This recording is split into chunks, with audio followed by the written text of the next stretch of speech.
De verdad, no, primero, Carla, darte las gracias por este espacio.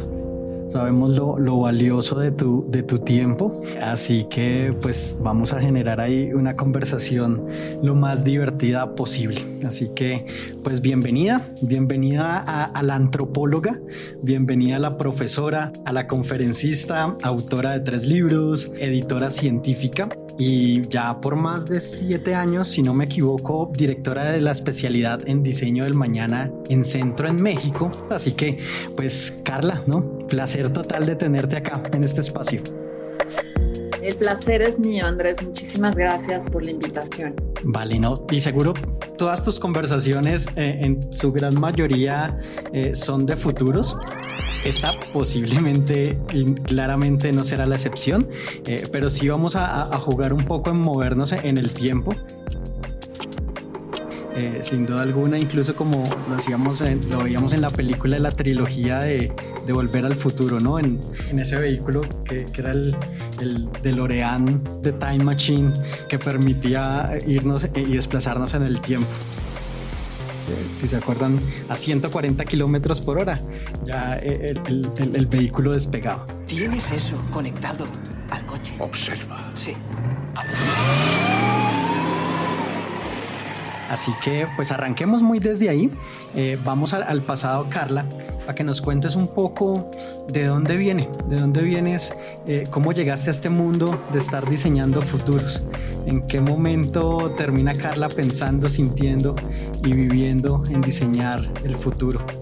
Pues en realidad fue una especie de accidente feliz. Es decir, yo llegué a Centro como una advenediza. Centro es una institución de educación superior ubicada en la Ciudad de México. Llegué ahí hace casi una década y asumí el cargo de coordinadora de investigación. Y una de las encomiendas que me hizo nuestra directora, Kerstin Schoig, fue diseñar un nuevo posgrado. En aquel tiempo solo estaba la maestría en estudios del diseño, entonces me dijo, pues necesito que diseñes un nuevo posgrado. La encomienda fue muy general, pero yo sabía que tenía que entregar algo específico, entonces armé un equipo de trabajo, nos pusimos a investigar y, digamos, aunque yo era una advenediza de las industrias creativas, porque venía, o sea, mi formación es como comunicóloga y antropóloga, y además en ese tiempo yo venía del mundo del comercio exterior, entonces nada que ver, pues sí conozco muy bien los procedimientos para diseñar un plan de estudios. Entonces hicimos una investigación, hicimos una exploración abierta y como en un embudo o en un alambique fuimos virtiendo como una serie de datos que fuimos encontrando hasta que finalmente propusimos algo que terminó siendo el plan de estudios de la especialidad en diseño del mañana. Y todo, tengo que decirlo, con mucha distancia también, ¿no? Como que para mí ese era un asunto más que yo tenía que resolver entre muchas otras cosas. Y finalmente terminamos el plan de estudios, o sea, nos llevó un año hacer la investigación. Para ese momento, pues yo ya tenía el plan de estudios listo para registrar ante la SEP, ante el Ministerio de Educación de México. Ya tenía listo una lista tentativa de consejeros, una lista tentativa de profesores. Lo entregué todo y la directora me dijo, bueno, pues qué bueno, quiero que tú la dirijas. Y yo así, ¿de qué? ¿Yo por qué la voy a dirigir, no? Y me dijo, bueno, pues es que considero que tú has coordinado el proceso, entonces, pues tú debes de ser la persona indicada para dirigirlo. Pues esto me cayó en principio como un balde de agua fría, no estaba en mis planes, pero tengo que decir que estoy sumamente agradecida por ese giro. Entonces empecé a entrar a las clases, empecé a organizar conferencias, empecé a involucrarme ya desde otro lugar. Y una vez que ya encontré mi propio lugar dentro de ese lenguaje, entonces me moví de manera muy significativa. Ahí empezó, creo ya, mi propio viaje con los estudios de futuros. Como que al principio fue una tarea más, pero se fue transformando en esa pasión y en lo que hoy en día te mueve. Sí, y creo que lo más importante fue que ciertas cosas que yo sabía hacer sí venían al caso ahí, como que yo me sentía un poco deslumbrada por este mundo de expertos que hablaban de prospectiva y yo decía, pues yo no sé, ¿no? Yo no estoy calificada. Entonces, cuando descubrí que yo tenía fortalezas que podían, digamos, que no estaba empezando desde cero, entonces sí, ya pude relacionarme desde otro lugar, pude conectar emocionalmente mis propios saberes y entonces sí, como empezar a edificar lo que actualmente es mi relación con los futuros, que diría que es pues algo que está en construcción, ¿no? Es un edificio que está en construcción, de ninguna manera me considero experta, me considero una estudiante también. Interesante, Carla, esa historia. Y mira que me da pie, si bien desde tu formación de antropóloga, desde ese trabajo que te encomendaron al principio y lo que hoy en día haces, creo que hay algo ahí que conecta al final todo y es la curiosidad. Tú en alguna oportunidad mostrabas una foto de un césped porque te recordaba mucho a cuando eras niña y te detonó esa palabra, lo que hay detrás de la palabra al final, ¿no? De curiosidad. Cuéntanos un poco esa historia. Sí, totalmente. Muchas gracias por esa pregunta tan bella. Coincido con Ian Leslie, este periodista que hace unos pocos años publicó un libro que adoro y que les recomiendo mucho, que se llama Curious. En este libro, Ian Leslie explica que la curiosidad es una habilidad de supervivencia y está estrechamente ligada con la búsqueda de señales, que es el primer paso para hacer un proceso de prospectiva basado en inputs. Y pues resulta que yo siempre he sido curiosa.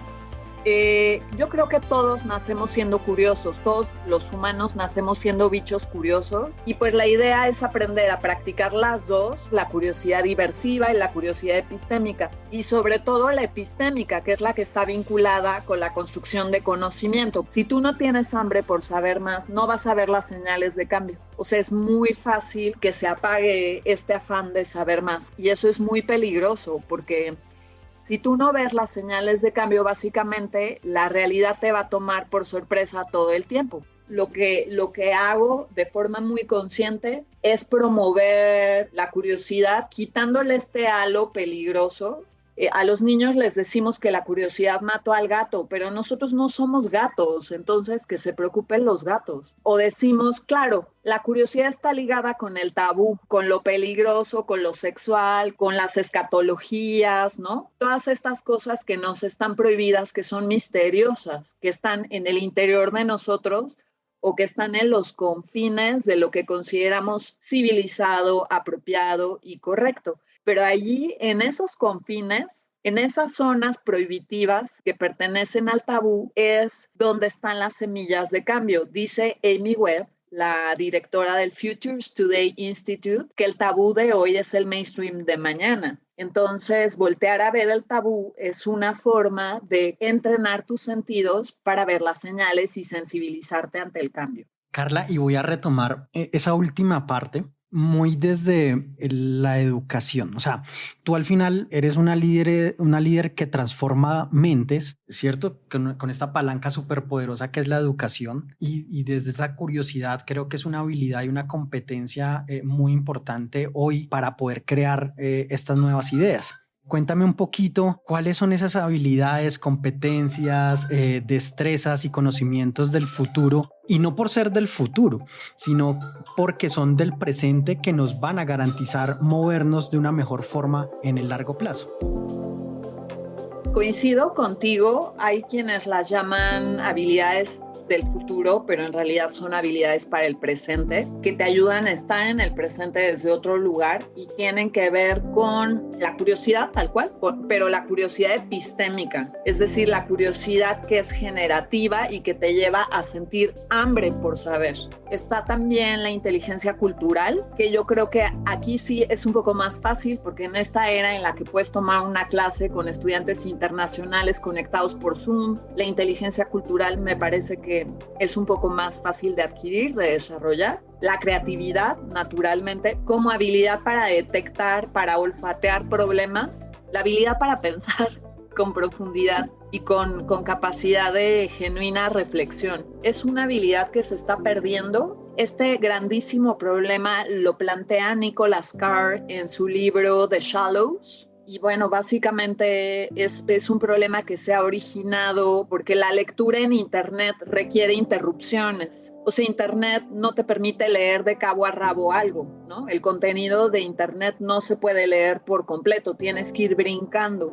Y esta cambia la plástica de nuestro cerebro y acostumbra al cerebro a dos cosas: a la respuesta rápida y a estar brincando e interrumpiendo todo el tiempo. Entonces, una habilidad relacionada con el presente es la habilidad de enfocarte con profundidad en algo. Como reafirmando eso que dices, y es que hoy en día valoramos mucho eso, ¿no? El tiempo y la atención, y muy a lo que tú decías de estar saltando, como de esas búsquedas en internet, muy desde ahí, ¿no? Entonces creo que para resolver esos problemas complejos, ese aprendizaje y ese análisis profundo se vuelve fundamental, ¿no? Totalmente, y para ver las señales, porque para detectar una señal tienes que ser capaz de seguir un patrón. Entonces, si tú eres víctima de la recompensa rápida, si necesitas que la señal te hable ya, aquí y ahora, pues el tipo de trabajo, el tipo de razonamiento que requiere la prospectiva, requiere paciencia y profundidad. Si estás investigando, pues investigar con atención, leer una fuente con atención, escuchar, razonar, te tienes que sentar a pensar. Yo no puedo, por ejemplo, enfocarme, quienes han detectado que no se pueden enfocar para leer una fuente por más de 20 minutos, ¿qué tienen que hacer? Practicar la técnica del pomodoro y poner su timer y medirse y enfocarse a tareas específicas por segmentos de 25 minutos para empezar otra vez a entrenar el cerebro, porque sin esa habilidad, aunque veas la señal, no la vas a poder razonar. Súper, Carla. Y mira que ya que nos mencionas el tema de señales, de seguir patrones, danos una claridad precisamente frente a cómo diseñamos futuros. O sea, ¿qué tiene que ver el tema de señales, tendencias, grandes fuerzas, como esos habilitadores y detonadores de esos escenarios? ¿Cuál es al final esa bola de cristal para diseñar futuros?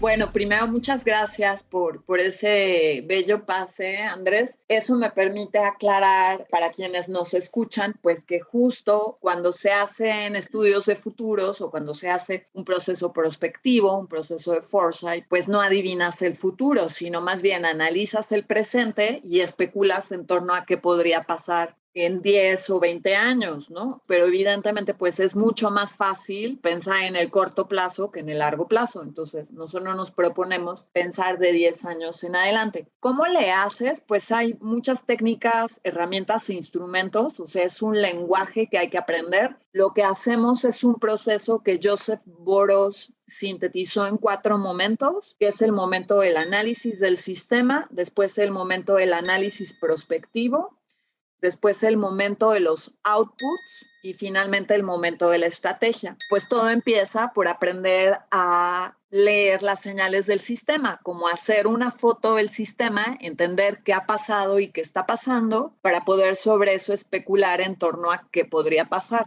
Ahí le metes un poquito de, como decimos en México, de jiribilla para pensar en la historia a largo plazo. ¿Qué pasaría con esta información en el largo plazo si todo sale mal, si todo sale bien? Claro, nos vamos a un largo plazo, creamos unos escenarios posibles de diferentes alternativas de lo que pueda estar pasando en esos próximos años, pero ¿cómo hacemos para acertar a la mejor decisión frente a ese escenario que ya queremos materializar? Qué tremenda pregunta, porque es, digamos, pensar en el futuro siempre tiene implicaciones éticas y lo que es la mejor decisión para unos no es la mejor decisión para otros. Eso me sirve para explicar que los ejercicios de futuro siempre responden a un grupo de interés, siempre responden a una agenda. No hay ejercicios de futuros neutrales. Entonces, en ese sentido, tenemos que ser conscientes de que detrás de cada ejercicio de futuros hay un grupo de interés. ¿Cómo le haces para razonarlo? Pues te tienes que preguntar cuál es el sistema, quién es el interesado, el beneficiario, quiénes son los stakeholders, y tienes que diseñar esos futuros posibles en colaboración con esos stakeholders para en conjunto elegir qué es lo que se considera más deseable. Súper, Carla, y mira que de ahí sale precisamente, yo creo que más que cuestionamiento, una necesidad que tienen hoy las compañías y para todos los líderes que nos están escuchando, precisamente cómo hacemos para que estos líderes incorporen mucho más este pensamiento de prospectiva, este pensamiento sistémico, para que al final estén más transpirando en su día a día ese largo plazo. ¿Cómo se ve una persona que es el epítome de la prospectiva? Pues yo supongo que como cualquier otra de entrada se ve igual.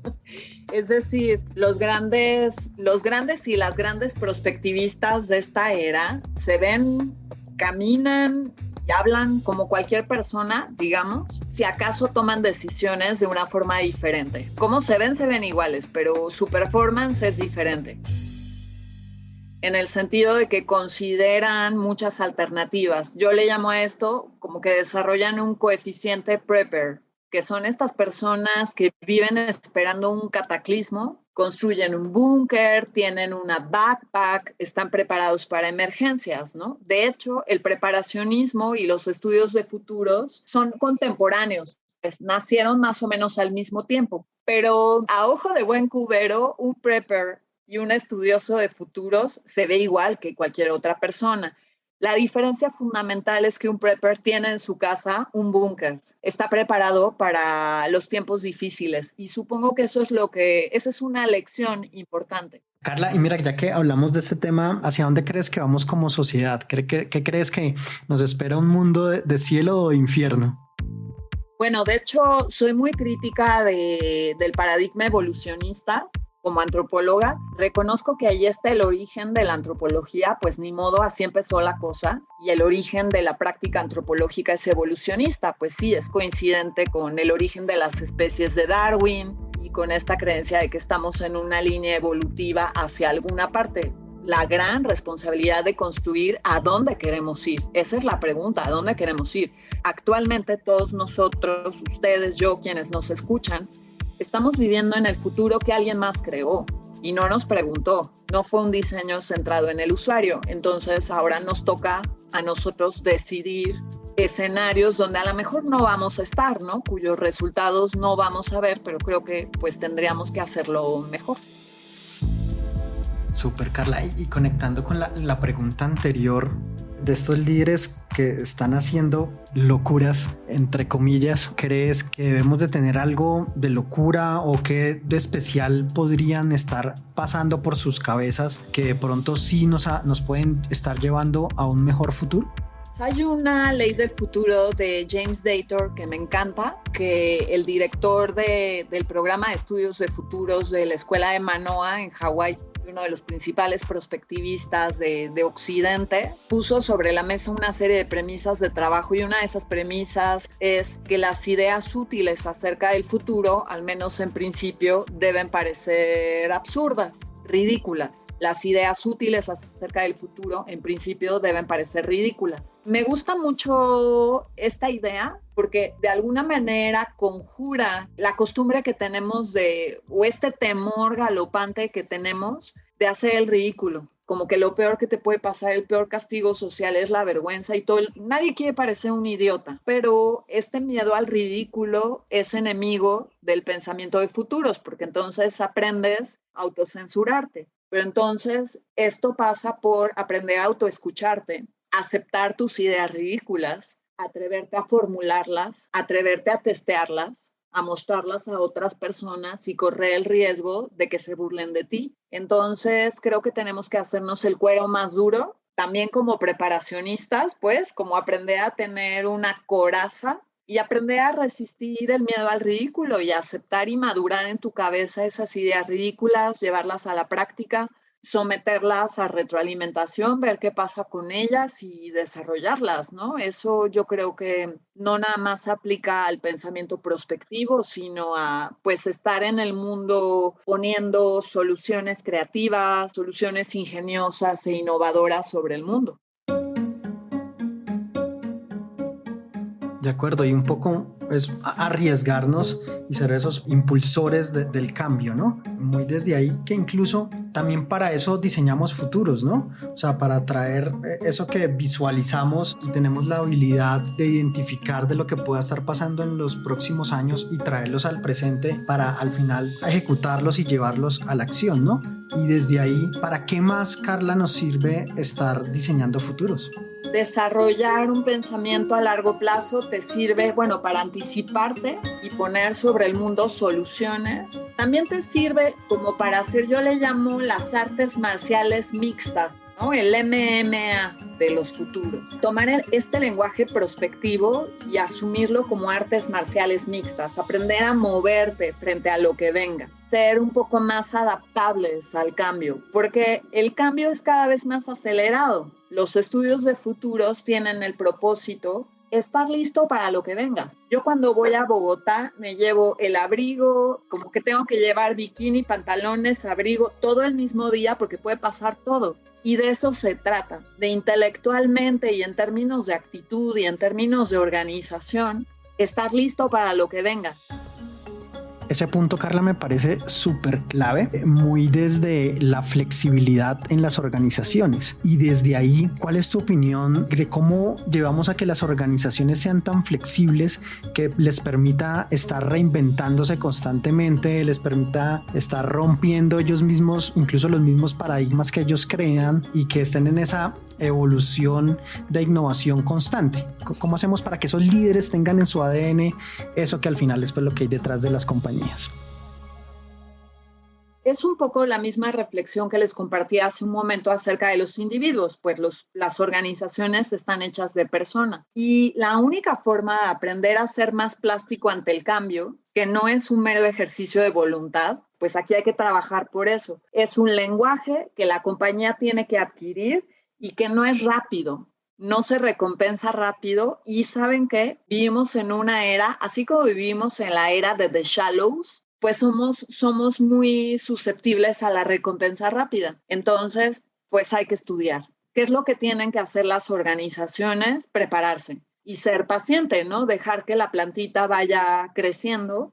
Yo diría que no te tardas años en obtener resultados, te tardas meses y después vas perfeccionando eso y vas edificando sobre eso. Pero no es inmediato, no es un chip y no es un servicio al que te suscribas por membresía, ¿no? Sino que pues lo tienes que cultivar, hay que trabajar por eso.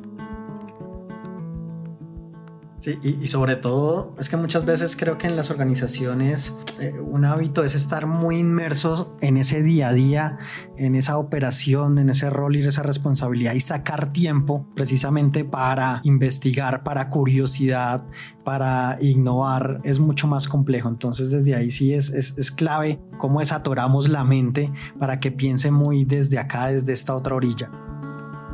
Carla, súper interesante, creo que nos ha quedado muy claro, muy desde esa visión de organización, pero para quien nos está escuchando, ¿cómo podemos llevar esto más a la vida personal? ¿Cómo en lo personal, cómo podemos ayudar a materializar esos sueños de las personas a partir de todo este mundo de diseño de futuros, de escenarios? Es una gran pregunta. Por ejemplo, no diría que es el único modelo, pero es el que yo conozco y el que yo viví. Los futuros personales son un modelo que diseñó Verne Wheelwright, que es un experto en prospectiva, que su tesis doctoral fue esa. Él se preguntó lo que te preguntas tú, Andrés, y hacer como tu FODA personal, pero bien hecho, pues como herramienta estratégica. Entonces, primero haces un análisis de 360 grados de qué onda con tus actividades, tus finanzas, tu vida social, tu movilidad, etcétera, y una serie de variables. Después analizas tal cual tus debilidades, tus fortalezas, etcétera. Haces un escenario pesimista, un escenario optimista, después obtienes como tu escenario preferido y finalmente construyes un plan de acción.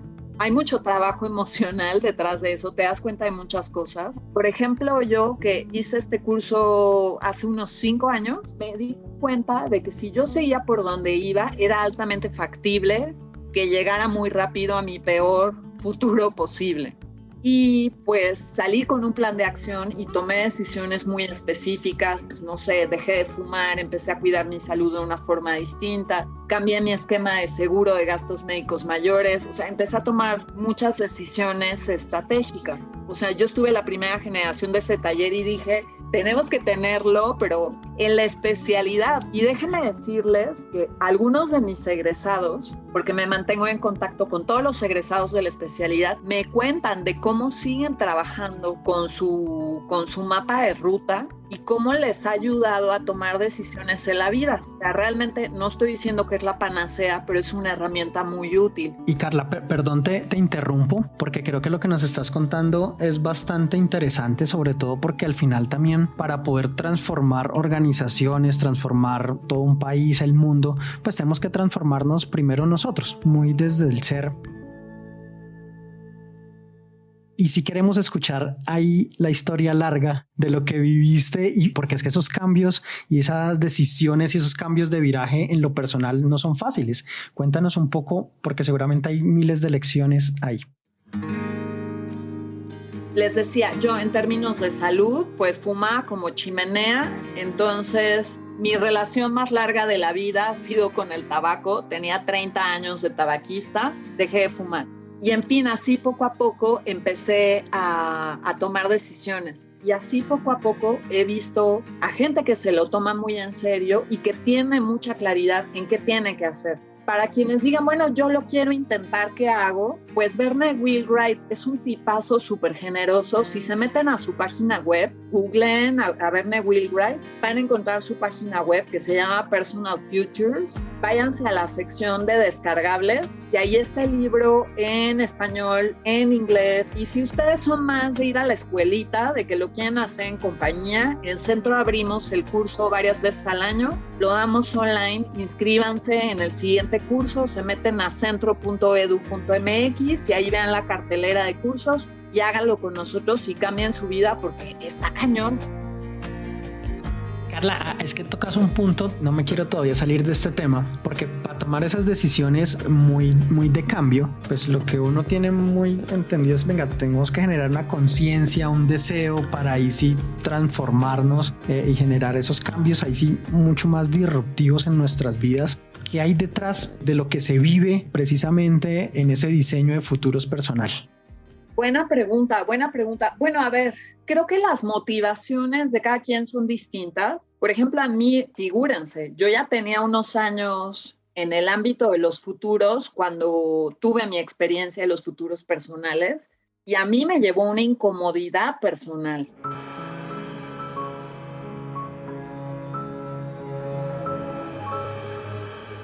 Como una situación de crisis en la que no sabía, como que voy a terapia desde hace muchos años, pero la terapia no me estaba dando las respuestas que buscaba y entendía que lo que tenía que decir era tan estratégico que ni el tarot, ni las runas, ni el I Ching me iban a dar esas respuestas. Yo necesitaba algo mucho más robusto. Y pues ahí como que dije, bueno, probemos por aquí y si vemos que funciona, como que no me sentía tranquila de ofrecerle al público algo que yo no hubiera probado. Y entonces cuando vi que sí funcionaba y vi que las personas que estábamos en el grupo aprovechábamos mucho eso, pues entonces dije, efectivamente se puede abrir la experiencia.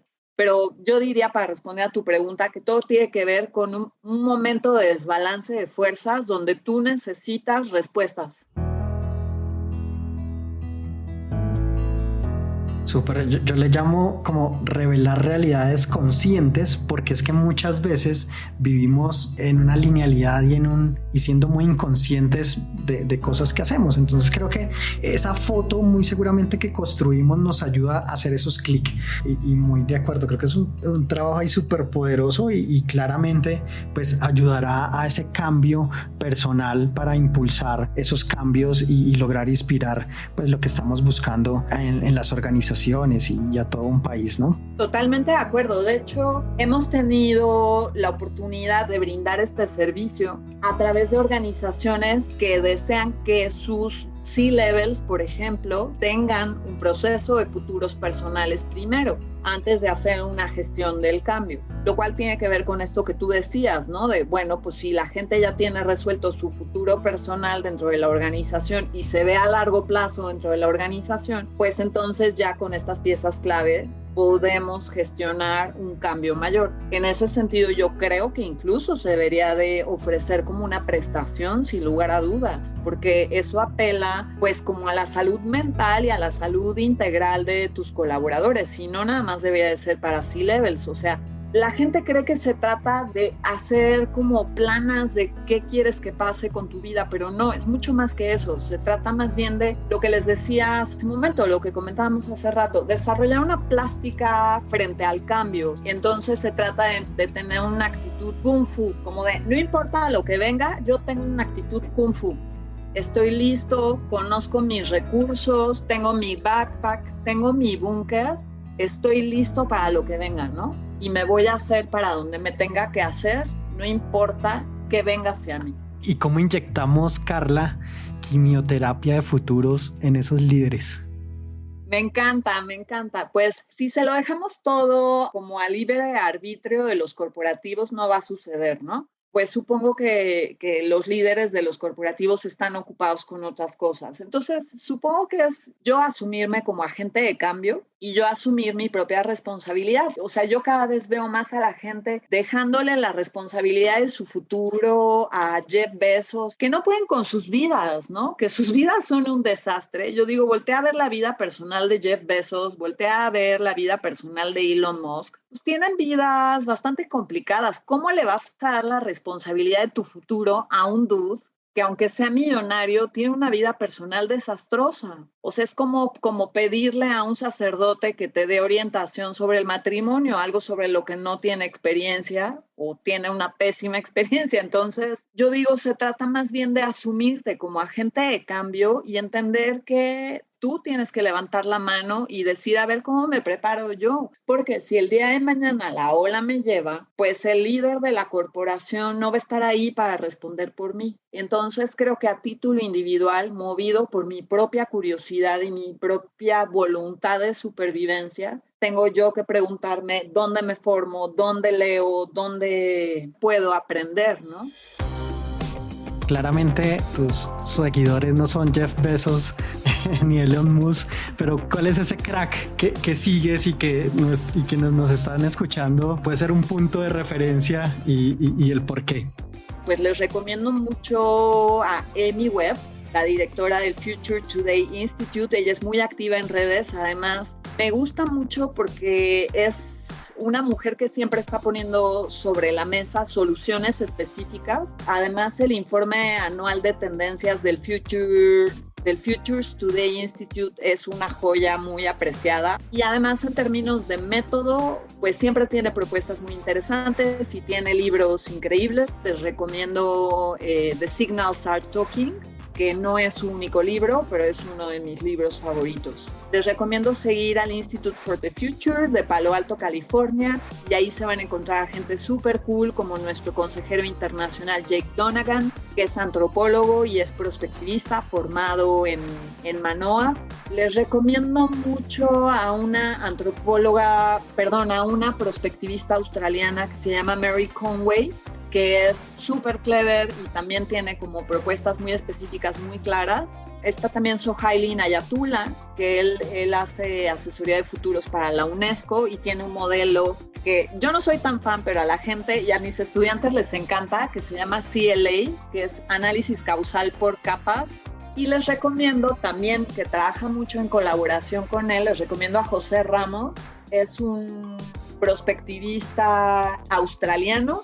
En el caso, por ejemplo, de prospectivistas colombianos, les recomiendo a Francisco Mujica, que él es el director del programa de futuros de la Universidad del Externado. En el caso de prospectivistas mexicanos, les recomiendo muchísimo a Antonio Alonso Concheiro, Tomás Miklos, Margarita Arroyo, que son 3 cracks que yo admiro personalmente. Si me quieren seguir a mí, yo estoy como... En mi Twitter estoy como Cirila-Thompson con TH. Me pueden encontrar ahí, en LinkedIn y en Facebook como Carla Paniagua. Ya iba a decir que totalmente faltaba Carla Paniagua. No, muchas gracias por esas referencias. Y ya Carla, como para ir cerrando, sé que tienes ahí tu tiempo muy medido y te lo agradecemos mucho en compartir este conocimiento y experiencia, pero para quienes nos están escuchando, y si este podcast alguien lo estuviera escuchando en 30 años, 2050, ¿cuál crees que ese personaje estuviera viviendo en ese momento? ¿Qué estaría pasando en su contexto? Wow, qué pregunta tan tremenda me estás haciendo. Pues es que creo que hay una brecha muy grande entre lo que pienso que podría ser y lo que anhelo que sea, ¿no? Entonces, lo que a mí me gustaría es que dentro de unas décadas, cuando escuchen esta conversación, digan: miren qué bien, ¿no? Que ahora eso que antes era como un hecho aislado, ahora es como Vox Populi y ahora es como tan normal. Y bueno, pues mi deseo es que haya quien escuche en este planeta dentro de unas décadas, que haya planeta para que haya quien escuche. Vale, Carla, y creo que el deseo de todos. Te agradecemos de verdad por compartir todas estas reflexiones, conocimientos y experiencias de nuevo, por tomarte ahí el tiempo para compartirlo y poder inspirar a quien nos está escuchando. Así que pues te mandamos un fuerte abrazo y muchas gracias por este tiempo. Igualmente, gracias a ustedes. Nos vemos en la próxima.